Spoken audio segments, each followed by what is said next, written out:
Dito tayo mag-check-in sa Uno Dos. Yan, Uno Dos, Port Barton. Check-in na tayo. Bernadette. Check-in po. Tayo mag-check-in.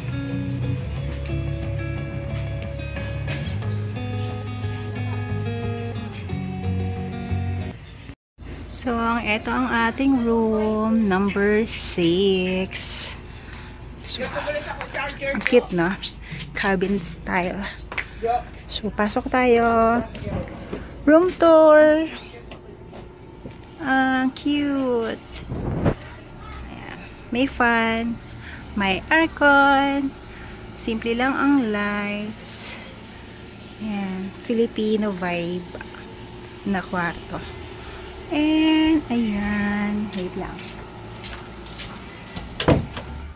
So, ito yung door. Front door. Ayan. Tapos, may mini table. May cabinet. Open siya. So, nandiyan yung dalawang towels. Merong dalawang kumot. Merong tissue. Ayan. So, double yung bed. May 3 pillows. And may breaker doon. Ito yung aircon, malakas malakas agad. Then may electric fan. So parang may taas siya. Let's see. So ito yung taas. Ayan electric fan sa taas. So parang hindi lang siya pang double. Okay tayo. Medyo matirik.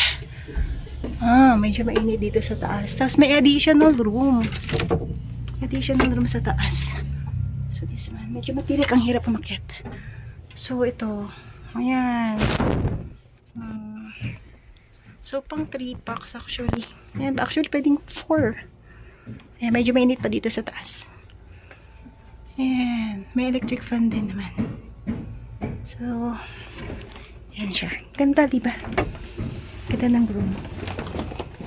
Baba tayo. Masyado lang matirik yung hagdan. So, ingat-ingat lang. So, check din natin ang CR. Yan yung CR. So, may light din. Wala lang exhaust. Malakas ang tubig. Okay naman. May shower. May bidet. Ang feeling ko walang toiletries. Mayroong lavatory. So, wala siyang toiletries. So, yan yung ating accommodation dito sa Uno Dos na binook namin sa Agoda. So, lagay ko na lang dyan kung how much ko siya na-book sa Agoda. For 1 night lang kami dito kasi last whole day namin today. So, tomorrow mag-check out na kami and yun na yung last day namin here in Port Barton. Mag-freshen up lang kami. Then, magpe-prepare then going to Barton Bistro. So, see you later guys. Freshen up lang. Nakapag-freshen up na kami. So, nakabihis na rin. And, ready nang lumabas. So, punta muna kami dun sa tabing dagat. So, try natin kung may makuha tayong peso sa Barton Bistro. Kasi, for sure, laging matao dun. Mabilis maubos siya. Yung mga seats. So, try natin. So, cute ng aming accommodation. Diba? So, let's go out in about. Uy, ka na. Uy, ikaw. Ika na. Going out. Oh, it's gloomy. Ito ang ating labas. It's gloomy.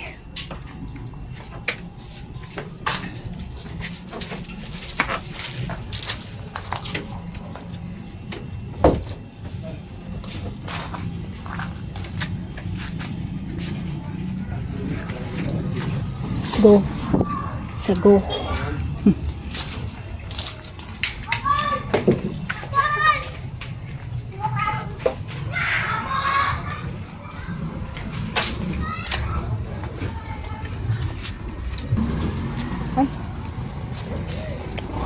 Talagang ginagawa pa dito yung mga kalsada.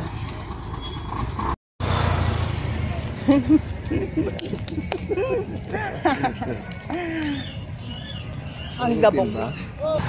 Punta tayo sa tabing dagat. Ganda lang yung camera mo. Oo.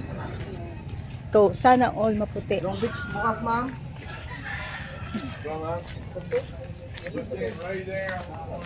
It's gloomy.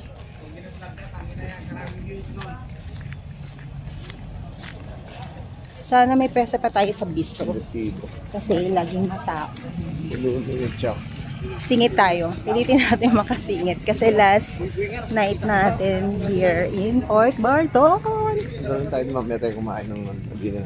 Saan? Dinner So, kailangan natin masulit ang dagat. Si Duluth. Pakita ko namin sa inyo ang ganap. See?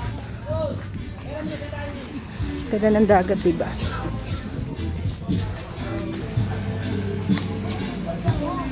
Ang cute ng doggy.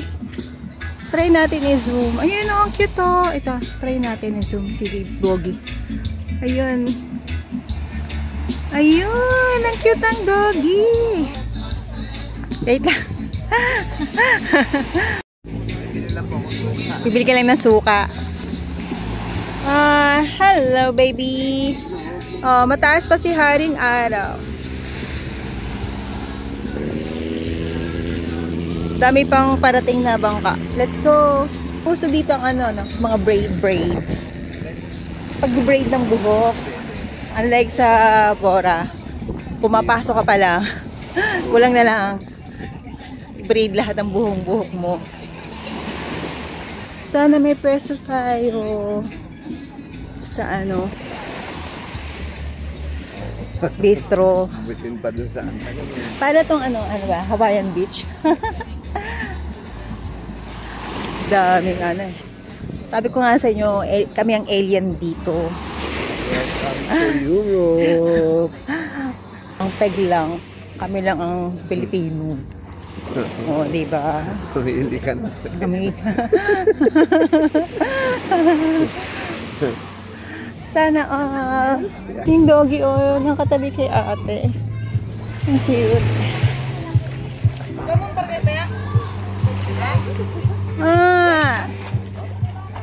Sarap ng vibe. Nainlove talaga ako sa Port Barton. Kung ako ang tatanungin, El Nido versus Port Barton, when it comes to Okay. mas okay dito. Pero when it comes to Island Hopping, El Nido ko, syempre. Din, meron ba nung turtle? Wala.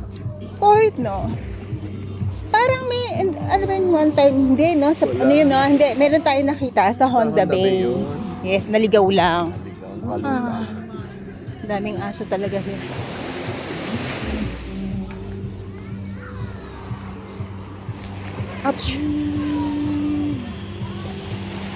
Pero sa vibe lang, nako, gusto ko talaga dito.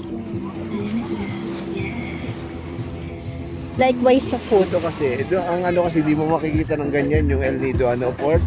Yung may mga nakaganyan wala. Wala. Pupunta ka ng Nakpan or pupunta ka ng Rio. Pero dun sa mismong port, wala. Ito yung port na mismo pero SDN nila ng ganyan. Saka kasi nga dito, yung hindi pa ganun ka Oo, yung weather pati dito, hindi ganun ka talagang maybe sila. Malamig ang sure. Yung wind na nanggagaling sa paligid. Hindi pa ganun ka. Tapos hindi pa ganun ka overcrowded pati. Hindi ka pipili sa food, marami kang choices. Tapos mura pa ang accommodation if compare mo. Sa food, masarap din naman. Oo naman. Yun lang, limited nga lang yung pamimilihan mo kasi puro Westerners. Or Westerners. American food, Westerners food. Wala sila Continental. Gaya ng mga jungle bar na gano'n na pupunta mo. Lalayo mga wild. Ayan, wala doon. Sa Lido. Yung nga lang dito, wala namang party-party. I don't know if sa Lido meron. Dito wala talaga Wala, din lang din doon. Ganyan lang, chill lang meron dito. Agora yun, ano. Oh, yun. Party talaga yun. Lively yun. So, sana may peso tayo sa bistro. Dito na tayo. Yan na kanilang mga menu. So, ang in-order namin ay hazelnut frappuccino saka fruit shake na watermelon. Tapos sa pika-pika namin ay fries and quesadillas. So, hindi kami mag-alcohol, of course. Yeah. So, waiting for our order. Then, chill lang. Dito sa view itong ganito kaganda. O, diba? Tapos with mild music lang. Uy, kabayo. Walang kabayo si ate. Iconic. Iconic. Dalang kabayo. White whiskey. White castle whiskey. Galing.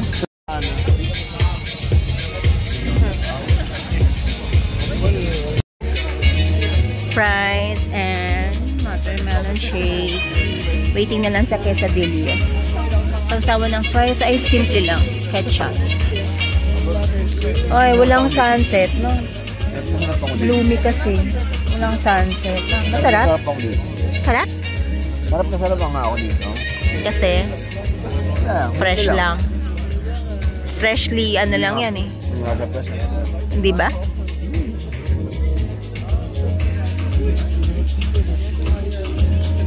Wala, bigo tayo sa ano, sunset. Maano eh, maulap.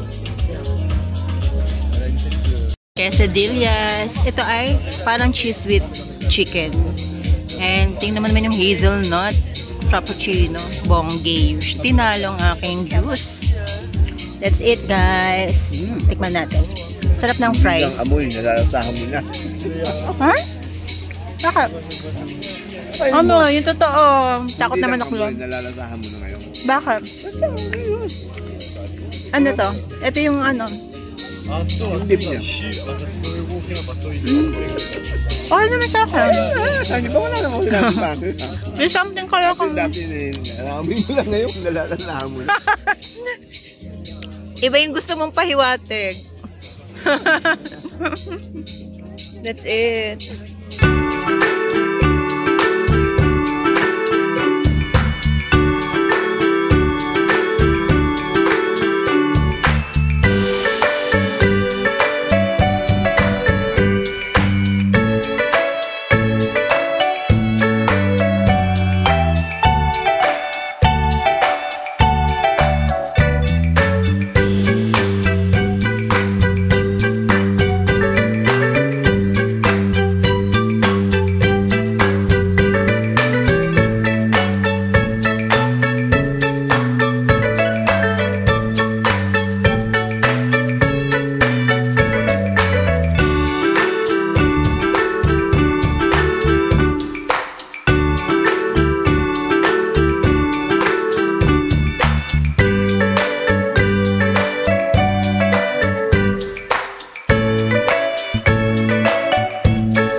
Bill reveal. 570. And it's past 7 p.m.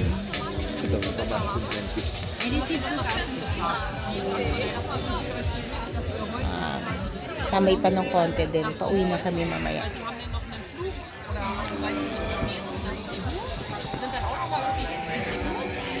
Still matao pa rin here in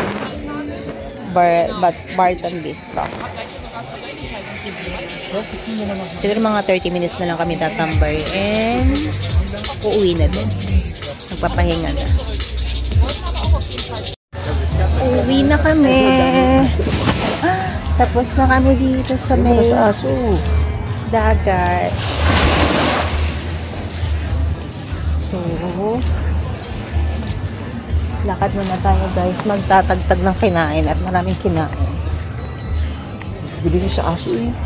Hindi, marami tayong madadaan na aso. Don't worry. Sila, ako sure papakainin yung mga yan. Yung mga madadaan natin din. As usual, madilim. O kaya dapat ka na nila ng ano, yung mas maraming ilaw. Ilaw. Akala mo Christmas light, diba? Ano?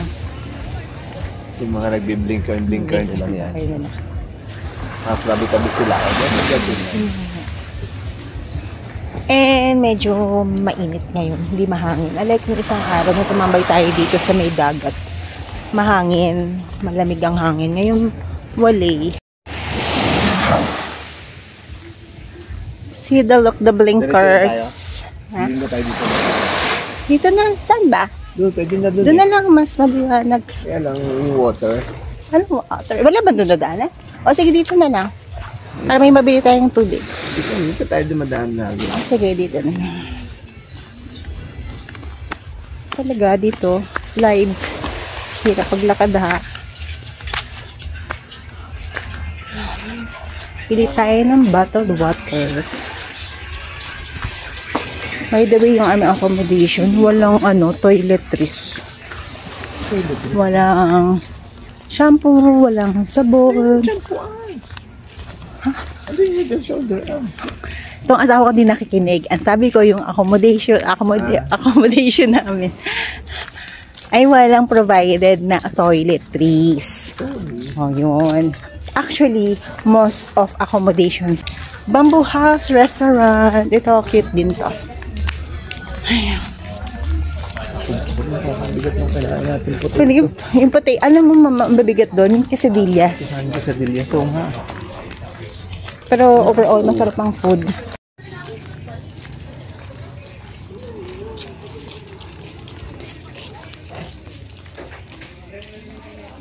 Ito.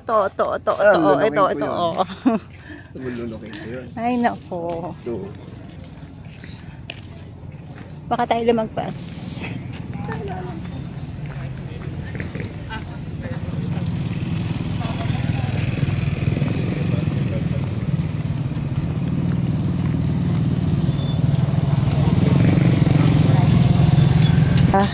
Yung feeling na kakaibang bansa.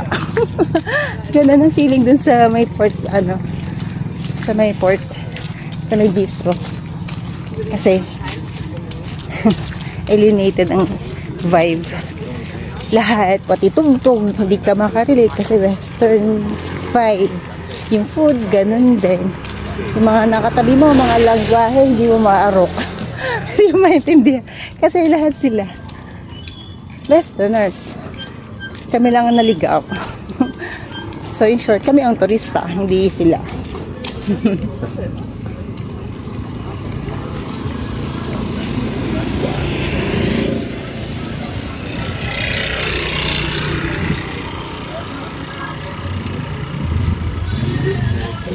Good morning! Day 4 and last day in Port Barton. Nalabas kami magkakape. Nasaan ang susi, di? Ay, wala ka na. Usual, tatry natin sa Milano. Sana bukas. Paborito na naman ng Milano. Let's go! Ano?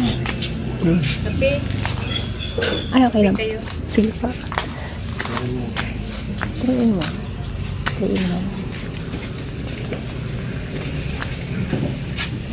Thank you so much. Later po. Magkakapit.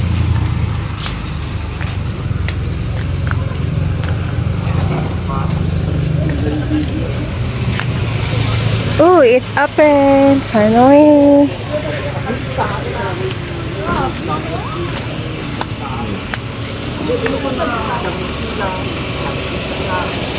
So, yan. Katapat lang ng aming accommodation. This is our accommodation. And this is Milano Cafe. Let's go. Kahit matao. Enjoying our coffee here in Milano. Tatikman mo na. And ano yun sa'yo? Hazelnut. Cafe latte with hazelnut. Well, mine is with caramel. Caramel na. With caramel yun sa akin. So hindi ka na mag-sugar. Kaya naman pala hindi namin lagi natatagpuan sa afternoon to na bukas. Kasi hanggang 3 o'clock lang pala sila. 7 a.m. to 3 p.m.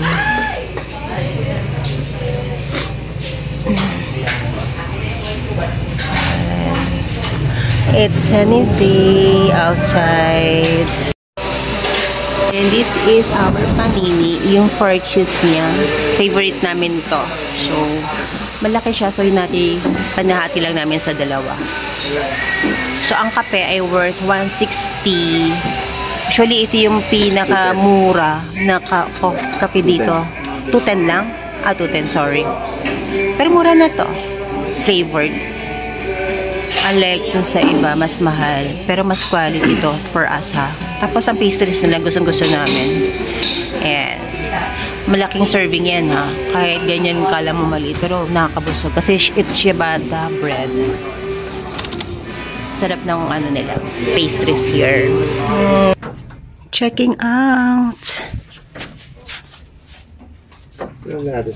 Saan mo kung pwede mag-iwan ng gamit? Saan mo kung pwede mag-iwan?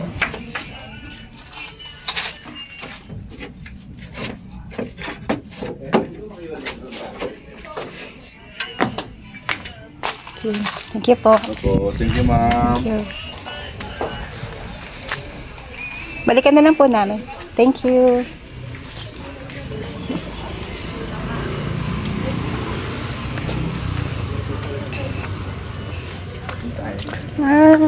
It's gloomy pero mainit.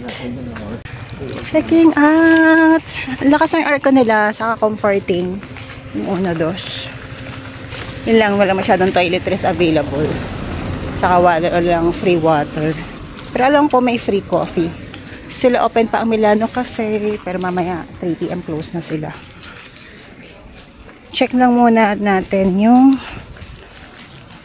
public bus transpo going to Puerto Princesa if what time. Pero last time kasi around 1:30 to 1:45 meron.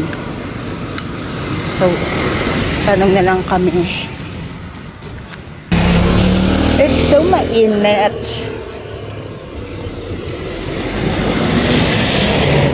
Islanders Hostel. Malapit lang din siya sa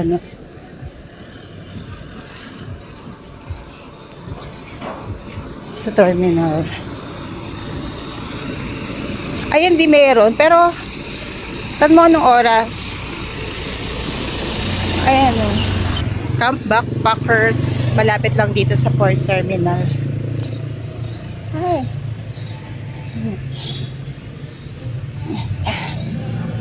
Ay. Ayan. Maya tayo mag-story time. Yung full experience namin here in Port Barton. So, for now, ask muna natin kung anong oras para baka makapag-lunch pa kami bago umalis. 1:30. 1:30 pa. So, saan tayo pwede magtambay ng 1.5? Ay, di sa kainan. Oo nga. Saan tayo, besides, magla-lunch na rin. Yes. So, hanap tayo ng pwedeng mag-lunch. So, yun na rin yung bus na yun. Siguro kasi siya rin, possible, yung talagang bus originally, hindi pa rin okay. Nasa pa rin, nasa kasa pa rin. So, hanap muna kami ng food. Dito tayo magla-lunch, saka magpapalipas na rin ng oras. Kasi 1:30 pa nga. Isa siyang karinderya. Pero maraming kumakain na foreigners. Tapos tapat siya ng Bon Cebu. May ATM. Tapos yung kantong yan. Itong kantong to. Diretso lang doon. Yun na yung terminal. So walking distance lang. So Filipino food. Filipino food ang ating kakainin. Kasi kahapon nag-rice ba tayo? Hindi. Doon tayo kumain sa sa ano? Fantastic Island. No. Exotic. Hindi, I mean, sa anong gabi, nag-bistro lang tayo. Hindi tayo Yes, nag-rice. no rice again. Wow, So, this diba? time, magla-rice tayo. Sa bistro naman, light, ano lang yun eh. Halos ang kinain naman natin, light lang din. Nabusog na busog. Grabe. Oo. Full na full. Full naman. Baga, hindi naman tinipid. Actually, marami pag natira. Still, marami pa rin bagong mga dating na turista, mga foreigners. Wow, dagi. Yan. Star Apple Canteen ang tawag. Magkano ang pricing? Magkano price? Wala pa. Wait lang tayo. It's 1:20. So, ayan. Nandito na yung bus. Tayo sasakay.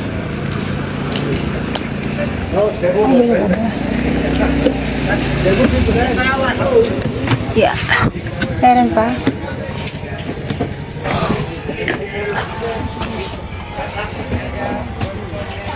Oh my. Dito na lang. Mainit.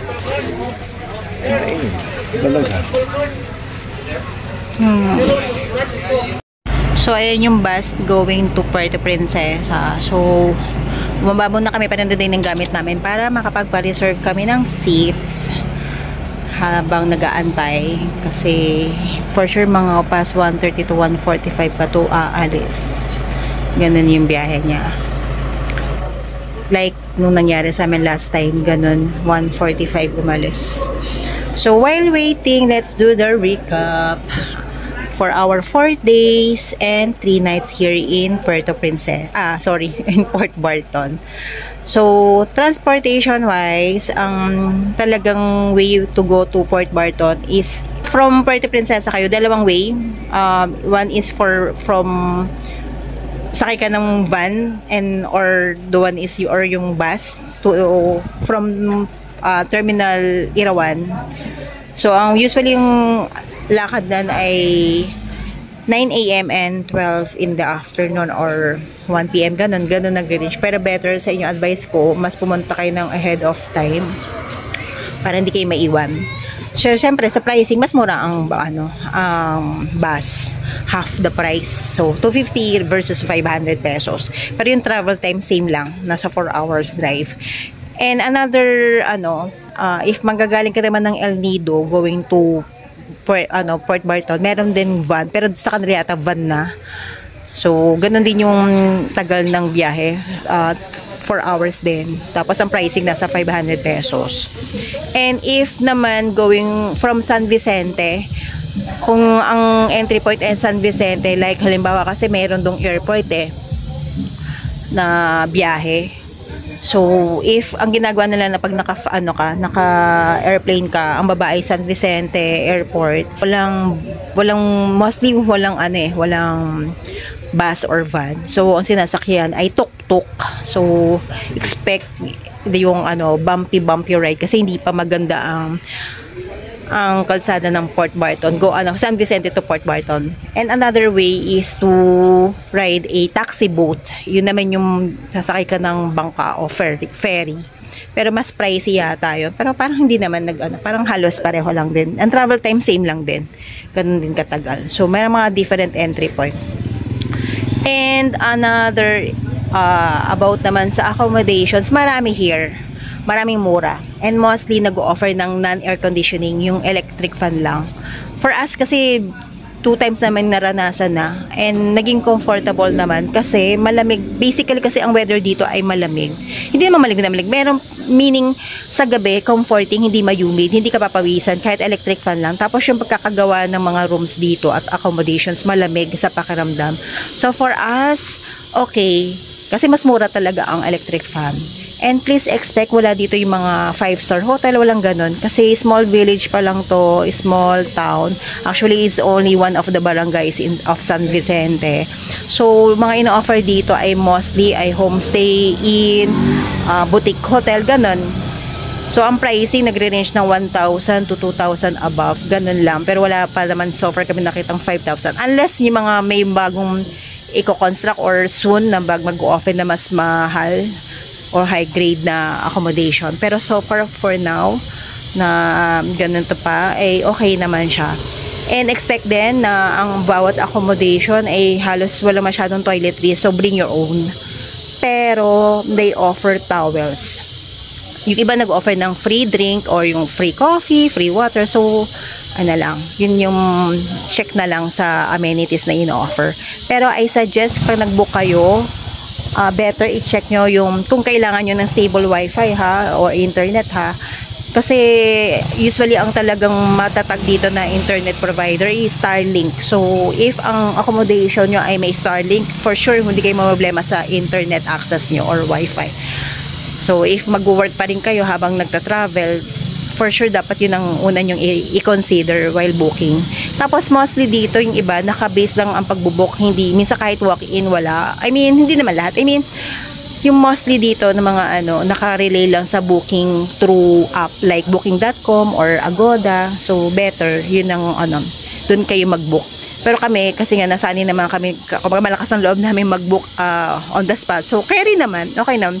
Doon medyo nahirapan kami at first kasi, syempre, pag peak season yung punta mo, talaga medyo,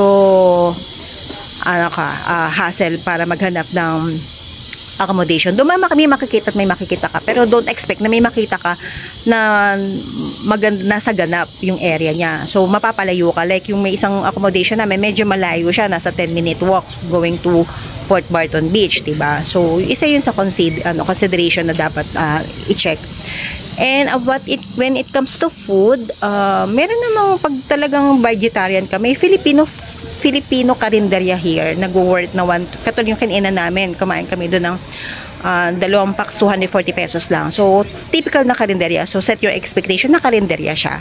Pero if magre-resto ka, magka-cafe ka, medyo pricey here. Para siyang El Nido o Boracay, ganun din ang pricing, nagre-range siyang 300 above per meal. So, imbawa, dalawa kayo, expect na less than 1K, 500, 700, ganun yung magiging price ng meal nyo. Pero, kahit ganun yung pricing, for us ay sulit kasi pagdating naman sa serving ay malaki. Tapos, quality-wise, okay. Kasi so far, wala naman kami nakainan na hindi masarap.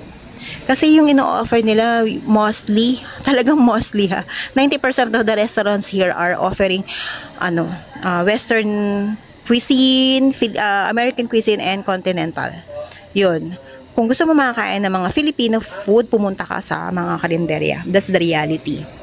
And then, when it comes to beach, yung front beach ay the best for us. If compare, kung kami tatanungin if compare to El Nido, mas nagustuhan namin yung beach dito, especially the white beach. Gustong-gusto namin. Ganda ng tubig, malinis. So, if compare lang, okay sa amin ang beach ng Port Barton kasi chill vibe, relax, mas malinis, untouched. As in, yung buhangin, okay, lahat. Yung experience, very nice. Pero when it comes to island tour, kasi nakapag-island tour na kami sa El Nido So, for us, sakto lang. Kumbaga, for experience wise, pero if uulit, maybe not. Kasi mas na-enjoy talaga namin ng island tour ng El Nido. Mas marami ka mapupuntahan na worth it. Pero dito kasi, yung base sa island tour namin, ang nagustuhan lang namin yung exotic Tapos yung turtle talaga, yung turtle spotting, hindi ka makakaroon ng 100% assurance na may makakita ka talagang turtle. So, yun. Ang medyo cons nun. So, for us, mas gusto namin if babalik kami ng Port Barton, mas chill pa. I mean, hindi na kami mag-island tour, better mag-beach hopping na lang kami. Kasi mas na-enjoy talaga namin ng beach hopping. Saka relaxing dito. Yun ang nagustuhan namin here sa Port Barton. Unlike sa El Nido, medyo ang doon lively. Actually, wala ka nga dito makikita yung party. Wala dito noon. Mga chill vibe. Tapos mostly ng establishment, nagsasara na siya ng as early as 9 PM. So, yun. So, parang ang mga tao, pagdating ng 10 PM, nasa kanya-kanyang accommodation na lang, may sariling food, doon na lang nag-chill. So, yun yung reality ng Port Barton. Pero, hindi mo matatawaran yung binibigay niyang experience na napaka-relaxing. Kumbaga, kung pagod na pagod ka sa buhay mo at gusto lang mo mag-relax, go to Port Barton. Kasi Port Barton is between Puerto Princesa and El Nido. So, nasa gitna siya. And most of the tourists, or lalo na domestic tourists, ay mas ang napupuntahan, napapansin ay ang El Nido at Puerto Princesa and Coron. hindi nalalagpasan si Port Barton, which sana mapansin kasi very ano yan eh, parang promising talaga, lalo na yung San Vicente Long Beach. Darating ang araw ay talagang isa siya sa magiging tourist spot na kikilalanin kasi super ganda. So hopefully matry nyo rin ang Port Barton soon. For us, highly recommended at masarap balik-balikan. Hindi pa ba obvious kasi twice na kami pumunta rito. And kaya naman maging vegetarian way, pero kami kasi since chill ka lang, so chill lang yung way of travel here. So ginagawa namin, mas na-enjoy na lang namin ng food, diba? Ganun lang. So that's it guys. Sasakay muna kami ng aming bus. So update na lang later. Yun ang aking mga different tips lang if itatry nyo mag-tour dito sa Port Barton. Exactly 1:45, we're leaving. Ayan. No aircon na ang bus here, pero comforting naman kasi mahangin at nature yung inyong makikita outside. So mag-sightseeing na lang tayo. Let's enjoy the view.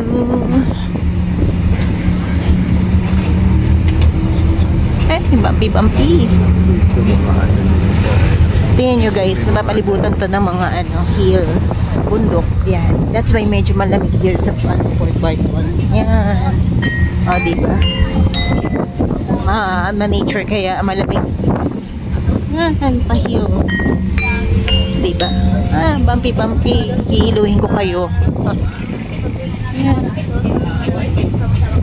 Enjoy na lang natin ang view. My personal thoughts. Port Barton gave me the kind of calm I didn't realize I was craving. It wasn't about doing everything.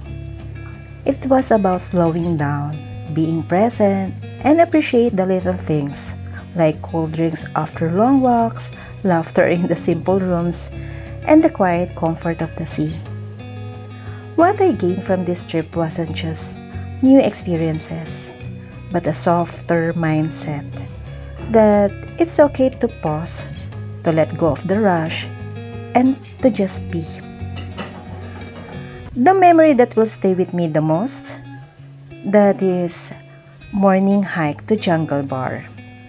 The sky glowing, the wind warm, and the feeling of that everything in that moment was enough. So, Port Barton didn't just give me a getaway. It gave me what I wanted. And that is a real peace. And this is Bang, a late bloomer, dream chaser, and proof that it's never too late to explore the world. Thanks for coming along. The journey is just beginning and I'm so glad you're part of it. So thank you for watching and see you on my next vlog. Bye for now guys. See you soon.